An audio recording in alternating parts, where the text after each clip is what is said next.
Disclaimer. হারামজাদা, বসে বসে খাচ্ছিস খালি? বেরো আমার বাড়ি থেকে, বেরো। কাজ করার মরদ নাই, শুধু বসে বসে খাচ্ছে। যেদিন কাজ করতে পারবি সেদিন আমার বাড়িতে আসবি, নইলে আসবি না। বাড়ি থেকে বেরিয়ে যা হারামজাদা। বাবা, তুমি আমার চোখ খুলে দিলে। আমি তোমাকে কালকেই চাকরি নিয়ে দেখাবো, আজকে চাকরি খাইতে দাও। হারামজাদা, আগে চাকরি নিয়ে দেখাবি, তারপরে বাড়িতে আসবি। আগে ঘরেতে ঢুকতে দাও, কালকে চাকরি নিয়ে দেখাবো। আজকে যাইতে দিলাম, কালকে যদি চাকরি না নিয়ে দেখাইতে না পারি না, তাহলে তোকে খাওয়া বন্ধ করে দেবো। চল চল, যাক, অবশেষে চাকরিটা তো পেলি। বাবা, লাগছে তো। ইস, তোকে মারলে কি চলবে? তুই তো টাকা ইনকাম করবি, যা যা। তাহলে বাবা আসি।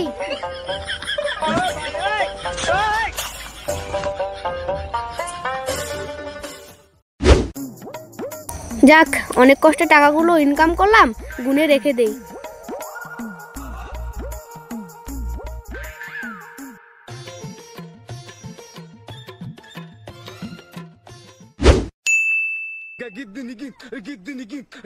বাবা বাবা, তাড়াতাড়ি বেরিয়ে এসো।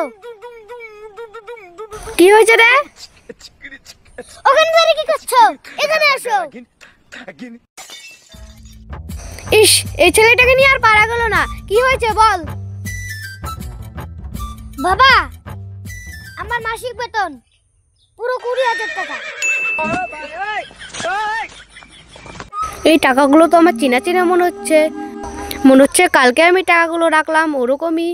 ওই যাই হোক, পৃথিবীতে তো এরকম টাকা অনেক আছে। আয় বেটা আয়। তুই তো আমার সোনার ডিম পাড়া হার। মানে তুই তো আমার সোনার টুকরো ছেলে। আয় আয়, তোর জন্য মাংস রান্না করেছি, চল খাবি। রেকেষ্ট, জানিস আমার ছেলে কি করে? কি করবে আর, মেয়ের পিছনে পিছনে ঘুরে বেড়ায়। না রে, আমার ছেলে আর মেয়ের পিছনে ঘোরে না। আমার ছেলে এখন চাকরি করে, আর মাসে 20,000 টাকা করে ইনকাম করে। তো তোর ফালতু কথা। না রে, আমার ছেলে এখন চাকরি করে। তুই আমার বাড়িতে যাস, আমি তোকে দেখিয়ে দেবো। তো তোর ফালতু কথা, চলে গেলাম। দেখিয়ে দেবো, আমাদের বাড়িতে যাস। তো তোর ফালতু কথা, যাস আমাদের বাড়িতে, দেখিয়ে দেবো। তোর ছেলে মেয়ের পিছনে ঘুরে বেড়ায়, আবার বলে তোর ছেলে কি হরিদাস পাল?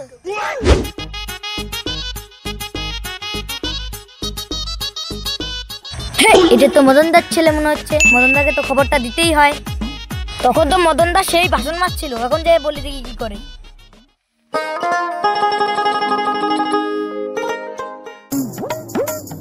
কিরে মদনদা, কি করিস? এই যে আটিগুলো ঠিক করছি।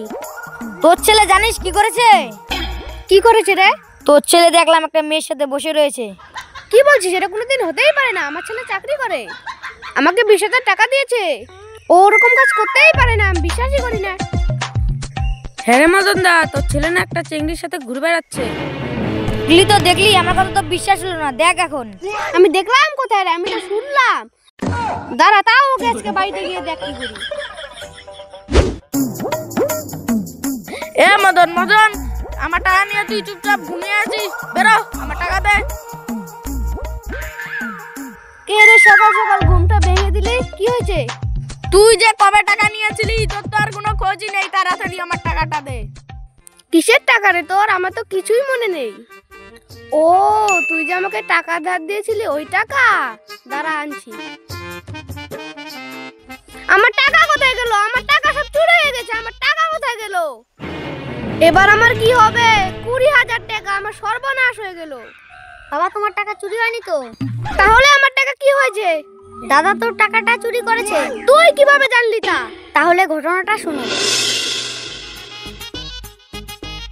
দাদা, তুই বাবার টাকা চুরি করছিস কেন? ভাই, কাউকে বলিস না। এই নে 400 টাকা রাখ, বাবা যাতে জানতে না পারে। দাদা, তুই নিশ্চিন্তে থাক, ওকে বলবো না। আমি গেমে টপ আপ করবো। হারামজাদা এসব করেছে? তা তুই এতদিন বলিসনি কেন? দাদা আমাকে 400 টাকা দিয়েছিল, আমি গেমে টপ আপ করে আমার টাকা শেষ। তুমি যদি 400 টাকা দাও, তার জন্য বললাম। হারামজাদা আজকে বাড়িতে আসুক, আর মেরে হাত পা ভেঙে দেবো। ওই মদন, তুই আগে আমার টাকা দে, বাকি সব কথা পরে। ধর তোর টাকা, আজকে আমার ছেলে আসুক আগে। বাবা, হারামজাদা ছেলে, তোকে তো আজকে আমার ছেলেকে বউটা আমার বউ। सारी बात